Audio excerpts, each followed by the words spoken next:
नमस्कार साथियों, मैं आपके साथ सतवीर सारण और आप देख रहे हैं बेधड़क हरियाणा न्यूज। और आपको बता दें कि आज हम गांव कागदाना में हैं। कागदाना गांव में आज चर्चा का विषय बना हुआ है कि एक व्यक्ति ने चांद पर जमीन खरीदी है। ये बड़ी बात नहीं है कि चांद पर जमीन खरीदी है, आपको इसके पीछे की कहानी बताएंगे तो आप अचरज में रह जाएंगे और शौक हो जाएंगे कि जिस बाप की जमीन कभी गिरवी हुआ करती थी, उस बाप के बेटों ने आज चांद पर जमीन खरीदी है। ये बहुत बड़ी बात है। और कागदाना 45 क्षेत्र का एक बड़ा गांव है। यहाँ के हमारे साथ बागराम जी रुइल साहब का जो घर है वहां हम पहुंचे हैं और यहाँ की तस्वीरें आपको दिखा रहे हैं कि पूरा मामला क्या है। अन्य जानकारियां आपको देंगे, उससे पहले बता देते हैं कि चौधरी बागराम रुइल के 5 बेटे हैं और पांचों लाइफ में सेटल हैं। और बागराम जी खुद हैं, वो उस जमाने के मैट्रिक पास हैं। उनका सपना था कि इस क्षेत्र में मेडिकल सुविधाएं लागू हो और मेडिकल स्थापित किया जाए। और पहला मेडिकल इस क्षेत्र का इन्होंने स्थापित किया। और एक दौर वो था कि जब बच्चों को कामयाब करने के लिए रुइल साहब ने अपनी जो पुश्तैनी जमीन है वो किसी के पास गिरवी रखी थी। लेकिन आज जमाना बदला, बच्चे कामयाब हुए और कागदाना से लेके दुनिया की टॉप मोस्ट कंट्रियों में ये लोग गए। यूएसए में भी इनके एक बेटे हैं जो वहाँ वैज्ञानिक हैं और सर्च करते हैं, वहीं से उन्होंने पीएचडी की है। और एक बेटा कृष्ण है जो हमारे साथ आप उनका परिवार देख पा रहे हैं। कृष्ण ने चांद पर जमीन खरीदी है और उस पिता को कितना फक्र हुआ होगा कि जिसने बच्चों को कामयाब करने के लिए अपने जीवन में कितनी मेहनत करी। और आज है वो दुनिया, देश और विदेश में चर्चाओं का विषय बने हुए हैं। तो हम चर्चाएं करते हैं। ये आप पूरा परिवार देख रहे हैं। कृष्ण की माताजी हैं, पिताजी हैं, उनकी धर्मपत्नी है और बेटियां हैं। तो अब उनसे बातचीत करते हैं कि ये दिमाग में कैसे आया और वो दौर गुजरा जिस दौर की हम चर्चाएं कर रहे थे। तो मुलाकात चर्चाएं हैं कि आपने चांद पर जमीन खरीदी है, क्या एजेंडा है, कैसे दिमाग में आई, क्या कुछ प्रोसेस रहा? ये प्रोसेस ऐसे रहा कि हमारे पिताजी ने हमेशा नया सोचने की कोशिश करी। उस टाइम लोग खेती-बाड़ी में इनमें ध्यान देते थे। मेरे फादर मैट्रिक पास है उस टाइम के 1967 के, और उन्होंने टारगेट यही था कि मेरे बच्चे पढ़ लिख के आगे बढ़े। और उस टाइम जो खर्चे लगते थे, हम 5 भाई थे, 1 बहन थे, हम सब पढ़ाई में इंटेलिजेंट थे और उन्होंने खर्चा लगाया। हमारी ज़मीन उस टाइम गिरवी रखी, उन्होंने हमें पढ़ाया, हमें कामयाब बनाया और हमें ये कहा कि कभी भी तुम कुछ एक्स्ट्रा अलग करने की कोशिश करो ताकि समाज में अच्छा किसी को मैसेज जाए। कुछ भी करो, हमेशा पैसे की मतलब पीछे मत भागना, हमेशा कुछ अच्छा करने की और तरक्की करने की कोशिश करना। तो उस टाइम हमने 1991 में मेडिकल स्टोर से व्यवसाय शुरू किया था। एक भाई को एमबीबीएस करवाया, वो सॉरी बीएमएस किया, जो डॉक्टर हैं, और फिर एक को छोटे को फार्मेसी कराई। मैंने इंजीनियरिंग की थी और भाई छोटे हैं, वो रिसर्च साइंटिस्ट हैं हार्वर्ड यूनिवर्सिटी में, यूएसए के नागरिक हैं। तो उनका टारगेट लक्ष्य ये था, तो उन्होंने ये कहा भी आप हमेशा अलग करो। तो हमारे भी दिमाग में उनकी शिक्षाएं ये हैं कि हमें कुछ अलग से करना चाहिए। तो अब युवाओं को प्रेरणा मिलनी चाहिए। जैसे पिछले गांव साल हमारे गांव में 5 बच्चे उसमें पुलिस में सिलेक्ट हुए, तो हमें ये लगा कि उनको सम्मानित करना चाहिए। पिछले महीने हमने गांव में प्रोग्राम किया पिछले साल और सबको सम्मानित किया, जो भी गांव में आगे योगदान थे। हमारा प्रोग्राम ऐसे ही है, कभी स्कूल में हमने कि ना वर्दियां बांटी बच्चों को, एक्स्ट्रा कुछ अलग से हटके करने की इच्छा थी। तो ये पता चला मेरे को, जैसे सुशांत सिंह राजपूत ने, शाहरुख खान ने और चांद पे जमीन खरीदी है, और चांद पे जमीन किसी को अलॉट हुई है, वो बेच सकता है। एक सोसाइटी है अमेरिका में जिसने नाम है। तो फिर मैंने वहां से चांद पे जमीन खरीदी। मेरा इच्छा थी कि मैं पत्नी को कुछ अलग करके दूं, उसको कुछ अलग से अच्छा महसूस हो। पैसे तो बहुत लोगों के पास बहुत है, हमारे पास तो इतने ये मानो है भी नहीं ज्यादा, हम देश के हैं कोई।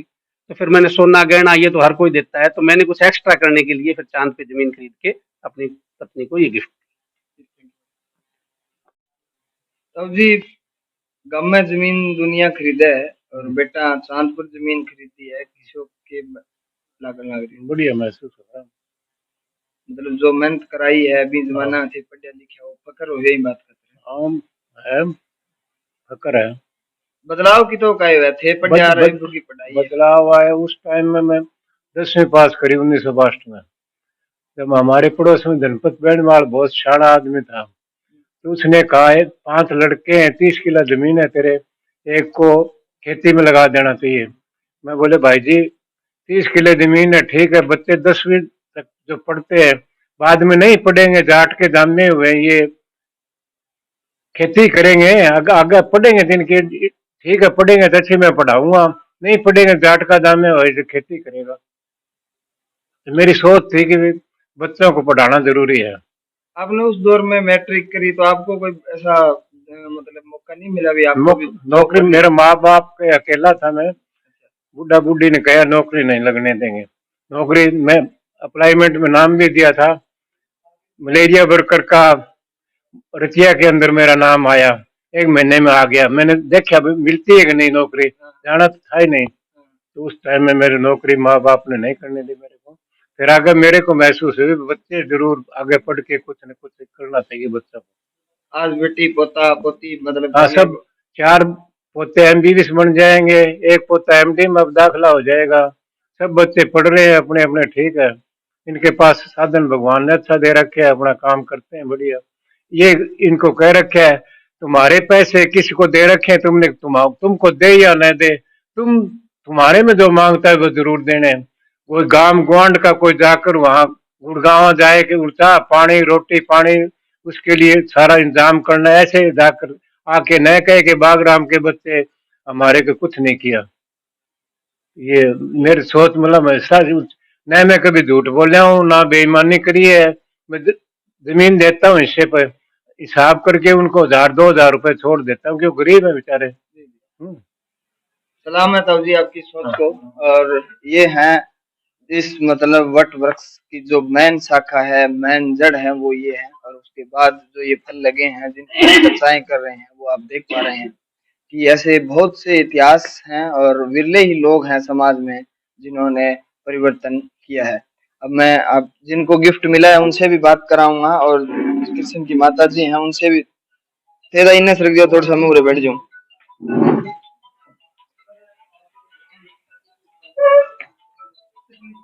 क्या नाम है जी?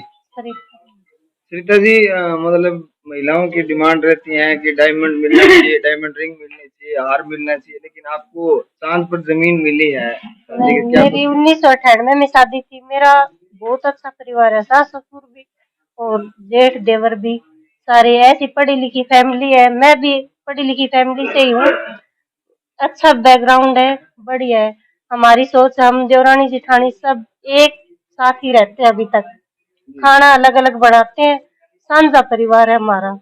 इस सहयोग से हमारे एक एक एक एक बारी बारी सब काम बनते जाते हैं अपने आप ही, भगवान की कृपा से, माँ बाप का साया है, हाथ से आशीर्वाद, मतलब संस्कार है बुजुर्गों के संस्कार जो है, काम आ रहे हैं। सही काम आ रहे हैं। और मेरे को तो पता ही नहीं था भी ये ऐसा शादी की सालगिरह मना। मेरी सास ने पहले केक मंगवाया, मेरे मेहंदी लगवाई, सब मेरे को सरप्राइज पे सरप्राइज मिलते रहे। मैंने सोचा भी नहीं था भी ऐसा है। मैं तो वैसे ही गांव गुड़गांव से चल के आई थी भी, पेपर हो गए अब 6-7 दिन, अब मायके में रह जाऊंगी। फिर यहाँ आ गए, फिर हमें जाना भी था। फिर मेरे सास ससुर बोले आ जा, तो नहीं यहीं पे रहो आप, तो मेरे को बहुत अच्छा लगा। जी धन्यवाद आपका। और हमारे साथ वो जन्नी है जिसने 5 बेटे जने, 1 बेटी जनी, और उस दौर में उनको पाल पोस कर पढ़ाया लिखाया। और पूछते हैं ताई जी, राम राम। राम राम बेटा। ये आप पढ़े रहो के? मैं तो अनपढ़ हूँ की कौन जानो। तो ये केक का के लेना है, अब फोन फान पर देखिए अभी। ये जो बच्चे पढ़े लिखे होते हैं हाँ, ना, हाँ। वहाँ में एक अनपढ़ तो पढ़ कुछ ही हो जाए। देख अच्छा, देख देख, हाँ मिल गया मतलब। हाँ मिल गया, देख देख। अच्छा, और जानो की कौन। तो अब तई जगह अब और पोता पोती अमेरिका जा रहे हैं, पढ़ने जा रहे हैं, बारे अब फोन फान करे, अंग्रेजी में बात करे, पल्ले पड़ जाएगा फिर भाई। भाई अंग्रेजी में कोनी, आप मेरे साथ हिंदी में कर ले, अंग्रेजी में कर ले, आप पिताजी साथ कर ले। अच्छा, मेरे साथ हिंदी में फिर कर ले। मजाक कर लियो टाबर मन में, 10 दिन कहते पूछने हाउ आर यू, फिर तो न्यू 2-4 टप्पा मैंने सिखा रखे हैं, बोल दे तो मैं बता दी हूँ। अच्छा बता दे। हाँ तो ताई मतलब अब थे टाबरां की सालगिरह मनान लाग रहे हो, थे जका जमाना में थारो ब्याह हो जदी शो तो के ना, हमारे जमाने में किमी कोनी होता, मैं तो जानता ही कोनी। ईब यहाँ देख के कर लियो, ईब के मैं जाना ही की मैं। अच्छा, मन तो ये तो नहीं सोच लियो मला टाबर है एक तो सदा ही करें कहीं ईब का तो ही करके देख ले। और मन तो वेरे को दो छोरी है, आन कहे मत जाओ ऐसो ये थे तो जानो लियो अब बठे तो ताई खेत में घनी बारी गया हो, खेत में तो सारी उम्र ही कमाई है। अब चांदपुर जमीन लिए बठे जानो को जी करेगी ना आपनो तो ये भगवान कर जावांगा नहीं तो पोता आप ही एक घुमाई पोता जाओ आप ही जावेंगा पोता है फिर पर पोता हो जाएगा पोता हो जाएगा कोई जाओ थे जाओ। आपा तो अमेरिका है छोरो वेगन जाइए वांगा कनाडा रहन तो पहली वो बैठा जाइए या घना ही घूम फिर लिया भगवान की दया है वो है करना वालों मत के करी है। तो मतलब अन पढ़ाया लिखाया भी टाइम में और बुढ़िया का भी मतलब दूर दूर स्कूल होता तो कितनी मतलब दिक्कत तो आवा ही है मेरे तो साधन को नहीं आई इतना खेती करता जमींदार आदमी अब हमसे एक जनों कम करनी हो है टाबर पढ़ा फिर आप ही आप साले वो क्या गया।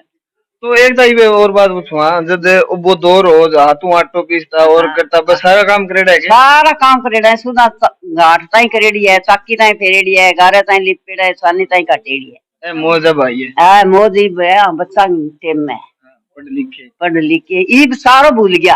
अच्छा याद ही कोनी मौज हो रही है भगवान की दया बू साल सेवा करे सब सेवा करे एक बढ़कर बेटा बे तेज बू बहुत अच्छी आ गई 5 बू है खूब आपन सादर मान करे खूब माँ करे बढ़िया है जमाए तो ऐसे भगवान सब ने दी सब परिवार ऐसे परिवार हिंदुस्तान को बनाने में हिंदुस्तान की रूढ़िवादी परंपराओं को जीवित रखने का एक बहुत बड़ी मिसाल है।